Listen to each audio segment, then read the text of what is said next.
Hi, everybody. Welcome to what I'm going to call Longform Fridays. I think that I was born for longform and I'm forced to Instagram. I think especially as a physio, that's true. Some concepts do really well, or some demonstrations do really well with very short videos or very short snippets.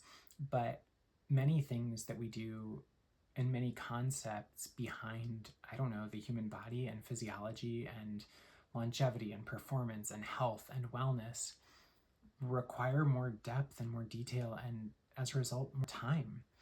And so that's what I'm going to do, is I'm actually going to go into depth on something because I think it matters. And if you don't need all the detail, great. You'll get a little snippet here. And if you do want the detail, you can go to YouTube. It'll be linked in my bio. And you can find this video or the long form of this video where we'll talk about overuse injuries. So somebody asked this question, the other day of me, what about overuse injuries? And the context was a post I had made about capacity and how injury often happens when we exceed our body's capacity. And so this idea of overuse injuries is maybe helpful as shorthand, but in all actuality, I think it's kind of a garbage term. And hear me out, right? The problem is that it doesn't really get at what's happening, right? So when we say overuse injury, what do we mean? Typically, people say that when it's something that has come on slowly, not rapidly, right? Or something that they just started to notice but can't point to a specific single event, right? It wasn't a traumatic injury, and so therefore it must be overuse, especially in the context of physical activity. That isn't necessarily true if somebody, describes some new pain that they don't think is related to activity. But typically when somebody talks about an overuse injury, they're describing something that they can't pinpoint when it happened or what the specific thing was that caused it. And so we use this word to kind of broadly label that, but I don't really like it. And here's why. Because it could mean a lot of different things. It could mean that you did too much too fast. It could mean that you did too much too fast after doing too little for too long. It could mean that you did too much for a specific body part or structure. In that case, we'd probably think of like muscles or tendons, right? That's kind of, people describe tennis elbow or Achilles tendonitis or jumper's knee. Those kinds of things tend to present like this. It could be too much overall load, right? Because a tendon or a muscle or a ligament or a bone doesn't exist in isolation. It's both inside our bodies and in this world. And our overall load, when you think about stress and physical activity and all of that matters, and the context of that matters. It could be too much because there's some compensation happening. And we'll dive into that a little bit. But if you think about something where some body part is now overloaded because it's having to compensate for another body part, it's not necessarily about, what happened too much too fast. It's something else entirely. It could be about energy deficiency over probably a longer period of time, although it could be acute energy deficiency. It could be specific nutrient deficiency.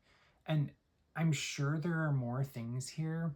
That's just like the short list that I came up with as I was thinking through how do I tease this out as a physical therapist. And so I think this is really why it's important to find a good physical therapist, right? It's important to find a good physio who can take that, I have this overuse injury, and it's okay to use that, right? I'm not telling you not to use that word, but finding somebody who can take that statement or that kind of idea that I don't really know what happened, or it seems to be related to this thing I'm doing now, or that I started doing, or that I have been doing, and really tease out what's going on here, right? Because we wouldn't treat all of those things the same. even if they all presented as elbow pain, we wouldn't treat them the same, right? Because they're not coming from the same place and they require different interventions to change and to cause a different outcome. Some of the initial treatment might be the same, right? Like we want to get you out of pain and we want to keep you active and we want to find some of those initial things, but even those initial steps might be very different, right? If it's something about global stress and isn't really about a specific activity, then we need to change something else about your life. If it's about diet or energy, there's all of these things. And so I'm actually going to walk through a few of these things, the ones that I just listed, because I think maybe there's some help in understanding how some of this could present. And I understand, or I know that it's going to be different for everyone. Everybody's physio is going to see this differently. But this is a way that you could start to think about your body and injury and pain when it happens. So the first one that I talked about was too much, too fast. And if you're cringing right now, you probably know that this is you, right? It can take a variety of forms. One of the ways that this comes up is people think of their baseline as being higher than it is because it was their baseline at some point, right? It's a couple of years ago, I was, playing basketball, several hours a week. And so I jump back into that because like, oh, I know I can do that, but it's been several years or several months and our bodies adapt really fast to the demands that we place on them or that we don't place on them. And so if you haven't done a thing in a long time, your body's going to take time to rebuild to where you were, right? So our bodies adapt, and they adapt quickly, but they do take some time to adapt. And so you're going to have to spend some time. And so if you know that you've done that, then okay, maybe you need to just dial it back a little bit and continue what you're doing, and it will probably sort itself out. Like in a lot of cases, that's true. It could be something that's too much for a specific body structure, right? It could be the accumulation of load in that particular structure over a long period of time without enough rest, or without enough specific strengthening, or without enough strengthening of the structures around it, right? It could be that we're using it in a specific way and we haven't trained it to do that thing over time, right? Like we've just kind of done that we've used that body part or that structure in one very specific way. And if we haven't strengthened it or built the endurance up, then over time, our kind of pushing into, we're not quite really able to do that well, that can start to cause problems. It can also be too much overall load, right? So sometimes we neglect to take into account our whole lives because we think about when pain happens, we think about the load in that particular place where this specific thing hurts. And that's not wrong to think of it that way. But sometimes, in some cases, for some people, it's actually not about that specific tissue. It's about your overall load. If you're not getting enough rest, if you're not getting enough sleep, if you're not getting enough, if there are too many stressors outside of your like physical activity, whether that's sport or strength training or running or whatever else, if there are too many other stressors, that all of those stressors count, right? Like cortisol happens from a variety of different stressful sources. And so that can be a problem for people if they can't recover well because they're too stressed. Then it may not be that the load in and of itself is a problem. It may be that the stress is the problem and the load would have been okay in an ideal environment. And so maybe then it means we have to change something about our environment, right?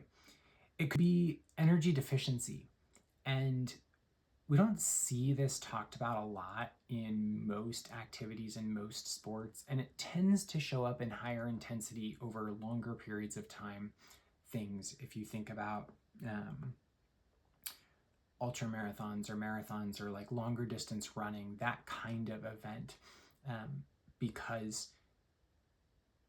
it requires a lot of demand over a long period of time. And so that can cause energy deficiency, which can cause further problems and pain. And it seems like this happens more when people go from a fairly steady diet with a lower volume of exercise and they keep their diet relatively steady while ramping their exercise way up. It seems to happen that way more than when people are at a high volume of exercise and eating appropriately for that volume and then taper off their eating. And I think that that's probably because of the feeling the effects of, oh, my performance is tanking, right? As you take away the food, the performance tanks. Whereas if you're starting to increase performance or increase volume, keeping food constant, it's going to be hard the whole way. And so I think it is more difficult for people to sense when hard has become a problem going this way than going this way. Sorry, my screensaver just popped on and I actually have notes for this because I think it's actually helpful to have notes.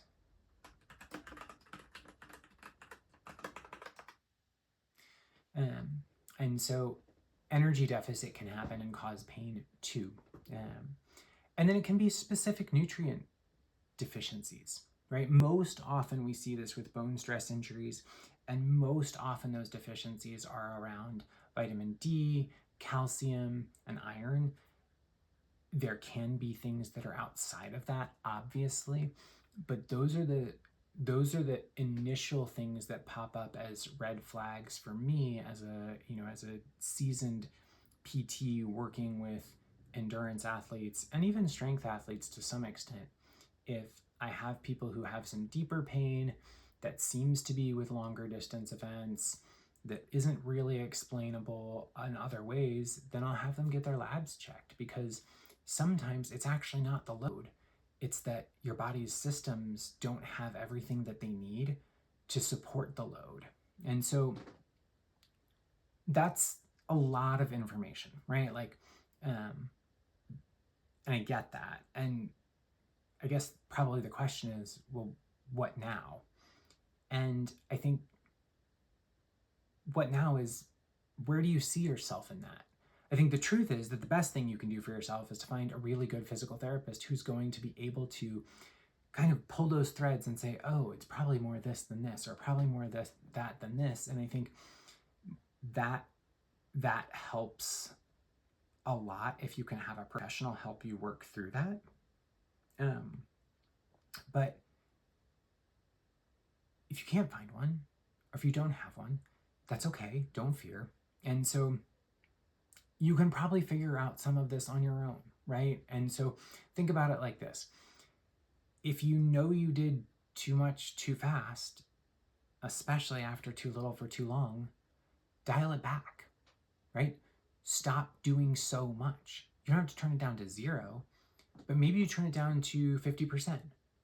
Or maybe you turned, and when I say 50%, that can be 50% intensity, 50% of the time, 50% of the volume, 50% of the weight, right? It can be all of these different things, and you don't have to turn down every factor at the same time.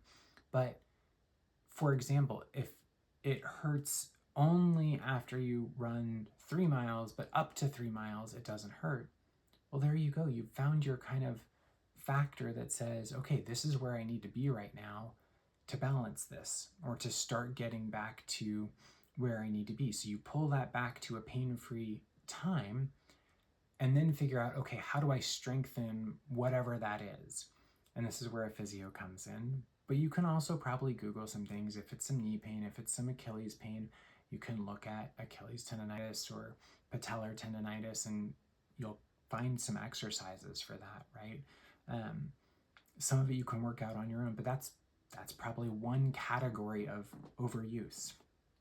Another would be that if you know you're compensating for some other injury, get it checked out, right? If you're holding something harder or pushing harder on the right arm because your left arm or your left shoulder is injured, then of course the shoulder is going to start to get beat up. And so again, it's probably about turning down the intensity enough that this side doesn't have to get overused to accomplish the task. And maybe that's changing the number of reps, maybe it's changing the number of sets, maybe it's changing the weight, maybe it's changing the speed, maybe it's changing the rest time. There are so many factors that you can change to modify and adapt and progress your exercises and regress your exercises. Always think of it as a sliding scale. There is no, this is the thing. There's always a sliding scale to and from where you're trying to be. If you have problems with your life stress, if as I'm talking about this, if you're like, oh man, this might actually be related to my global life stress, then find one thing that you can change to decrease some stress. You don't have to change everything all at once. It's probably not sustainable and healthy to do that. But if you change one thing, see what happens. You might have to change some of your exercise too for a period of time, but try changing some of the other factors and see what happens. You might be surprised at how much that can affect your training. And then if you think there might be something off in terms of your energy or your fueling or some kind of specific nutrients, those are easy things to go check with your doctor. Go get your labs done, right? Tell your doctor, hey, there's this pain and, I think that there may be something, I'm not sure I'm getting all of my, vitamins and minerals, and can we run labs for that? And doctors can do that, and you can see, hey, am I in the right window? And those windows might change if you're at a really high intensity of exercise or pursuing some really, really serious physical fitness goals that are really challenging, kind of at the edge of your capability or your capacity. And so be aware of that, have some help interpreting those values, but go get checked out if you need to, if you're worried that something's happening, if you can't figure it out. I think any good physio is going to be able to recommend a place to go get labs done. Obviously, as physios, we can't order labs here, but your primary care doctor can do that. And if your PT can't figure out or thinks that there may be something deeper going on, that it may not just be about that exercise, that's when we would say, hey, it's time to go visit your doctor and get some labs pulled to figure out what's going on. So I know that's a lot and maybe isn't a ton of solutions, but hopefully it's enough to start saying, oh, maybe I fit in this kind of bucket, or maybe I fit in this kind of bucket. And even if you can't quite figure out what bucket you fit in, hopefully it's helped you at least start to think about injury or pain or how this might work. And so I would just say good luck to you and go figure it out on your own. Like go kind of experiment, right? Like you can experiment a little bit with your own body. You don't have to run really crazy experiments, but you can run little experiments to say, what happens if I change this one factor? Change one thing at a time and see what happens. You might be really surprised at how well your body adapts or what you can learn from that. All right. Have a lovely weekend. This was lovely, and we will do it again next Friday.